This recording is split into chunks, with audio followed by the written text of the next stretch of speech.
नमस्कार, मैं हूं गौरीशंकर। आज हम टॉपिक पढ़ेंगे अधिगम। आज का हमारा टॉपिक है अधिगम। अधिगम का सामान्य अर्थ होता है सीखना। अधिगम का सामान्य अर्थ होता है सीखना। अधिगम मानव व्यवहार की प्रमुख प्रक्रिया है। अधिगम मानव व्यवहार की प्रमुख प्रक्रिया है। वह जन्म से ही नहीं बल्कि माँ के गर्भ से मृत्यु पर्यंत कुछ न कुछ सीखता रहता है। यानी वह जन्म से ही नहीं बल्कि माँ के गर्भ से मृत्यु पर्यंत कुछ न कुछ सीखता रहता है। प्रारंभ में शिशु असहाय होता है, पराश्रित होता है, दूसरों पर निर्भर होता है, किंतु धीरे धीरे वह अपने वातावरण से समायोजन करना सीखता है। और सीखने की इस प्रक्रिया को ही मनोवैज्ञानिकों ने क्या कहा है? अधिगम कहा है। यानी मनोविज्ञान में इसे अधिगम कहा है। उदाहरण तौर पर हम ले लेते हैं उदाहरण, हम कोई जलती हुई मोमबत्ती ले लेते हैं। जलती हुई मोमबत्ती ले लेते हैं। किसी बच्चे के सामने ये मोमबत्ती दिखाई जाए तो बच्चा क्या है, उसका स्वाभाविक व्यवहार क्या होता है? स्वाभाविक व्यवहार क्या होता है?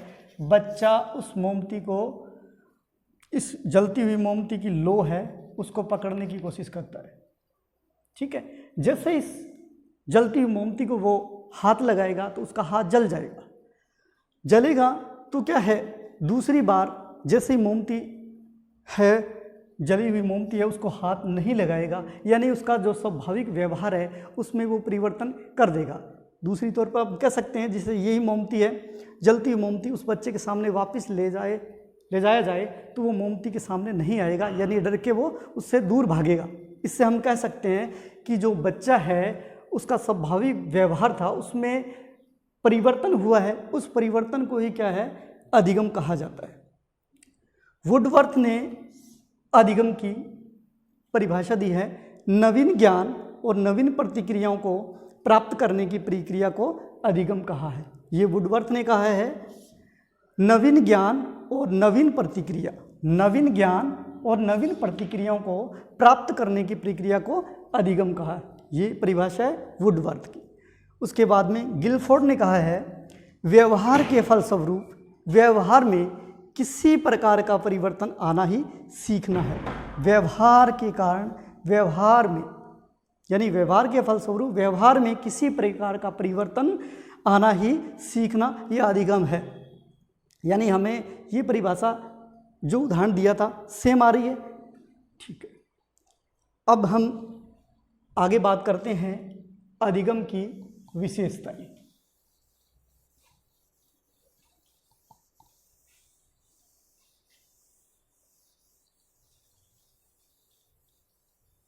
अब अपने पढ़ेंगे अधिगम की विशेषताएं।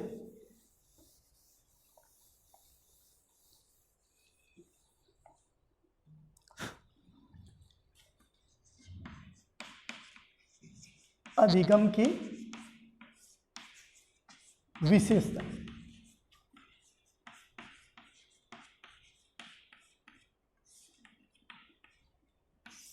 नंबर 1, संपूर्ण जीवन चलता है। जो हमारा अधिगम है वो संपूर्ण जीवन चलता है। यानी अधिगम की विशेषता है कि अधिगम है वो संपूर्ण जीवन चलता है। यानी अपने कह सकते हैं कि मनुष्य, प्राणी, व्यक्ति जन्म से लगाकर मृत्यु तक वातावरण के साथ सक्रिय अंतक्रिया करता है, जिसके फलस्वरूप जीवन पर्यंत अधिगम करता रहता है। यानी व्यक्ति जन्म से लगा के मृत्यु तक वो जो सीखता है उसे अधिगम कहा जाता है। यानी अधिगम है वो संपूर्ण जीवन चलता रहता है। नंबर 2, अधिगम के फलस्वरूप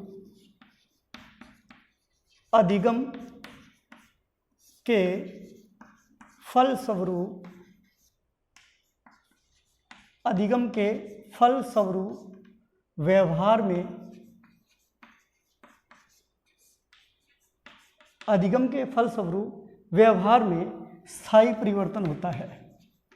स्थायी परिवर्तन होता है।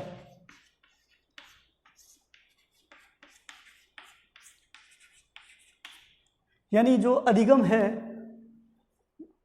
अधिगम के फलस्वरूप व्यवहार में स्थायी परिवर्तन होता है। ये स्थायी परिवर्तन ही अधिगम कहलाता है। देखो अभी जो मोमबत्ती का उदाहरण लिया था, वो बच्चा उससे सीखा था। जलती हुई मोमबत्ती के पास गया, उसके हाथ लगाया, हाथ उसका जला, तो उससे सीख गया कि जलती हुई किसी चीज़ को हम हाथ लगाएंगे तो हमारा हाथ जल जाएगा। इसी प्रकार जो अधिगम है वो हमारे स्थायी परिवर्तन कर देता है व्यवहार में। नंबर 3, अधिगम एक समायोजन की प्रक्रिया है। अधिगम एक समायोजन की प्रक्रिया है।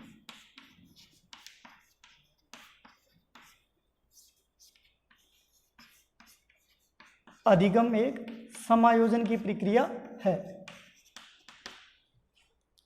जिसके फलस्वरूप अपने व्यवहारों में संशोधन करता है, नए व्यवहार को ग्रहण करता है ताकि वह समायोजित अवस्था में आ सके। नंबर 4, अधिगम की प्रक्रिया सार्वभौमिक है। अधिगम की प्रक्रिया सार्वभौमिक है।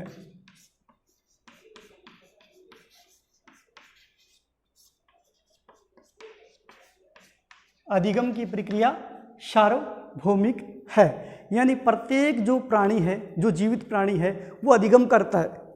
ऐसा नहीं है कि मनुष्य ही अधिगम करता है, प्रत्येक जो प्राणी जो इस संसार में है वो अधिगम करता है। यानी मनुष्य का अधिगम करने की क्षमता है वो अन्य प्राणियों से अधिक है। नंबर 5, अधिगम को हम प्रत्यक्ष रूप से देख नहीं सकते। अधिगम को प्रत्यक्ष रूप से हम देख नहीं सकते।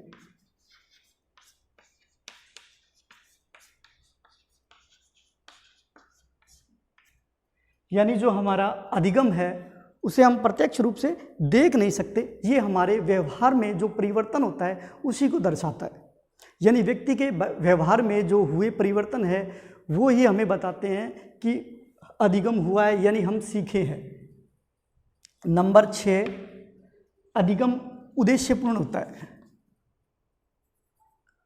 अधिगम उद्देश्यपूर्ण होता है।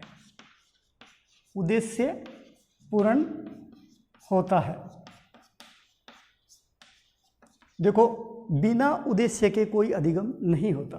हम तभी सीखते हैं जब हमें ज़रूरत होती है, यानी कोई न कोई उद्देश्य जरूर होता है, तभी हमारा अधिगम सफल होता है। यानी कि अधिगम उद्देश्यपूर्ण होता है।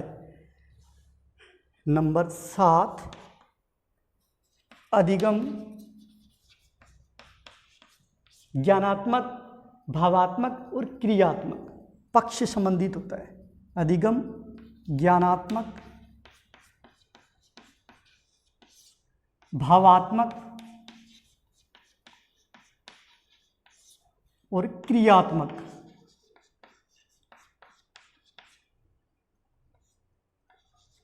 पक्ष से संबंधित होता है। यानी कि अधिगम है वो ज्ञानात्मक, भावात्मक और क्रियात्मक तीनों पक्षों से संबंधित होता है, क्योंकि व्यक्ति ज्ञान का ग्रहण करता, ज्ञान का संग्रह करता है और भावनाओं को ग्रहण करता है तथा क्रियाओं को करने हेतु वह दक्षताओं को भी संकलित करता है। यानी तीनों चीज़ें हैं। यानी कि अधिगम है वो ज्ञानात्मक है, भावात्मक है, क्रियात्मक, तीनों पक्षों से संबंधित है। 8 नंबर पॉइंट, अधिगम साथांतरित होता है। अधिगम साथांतरित होता है।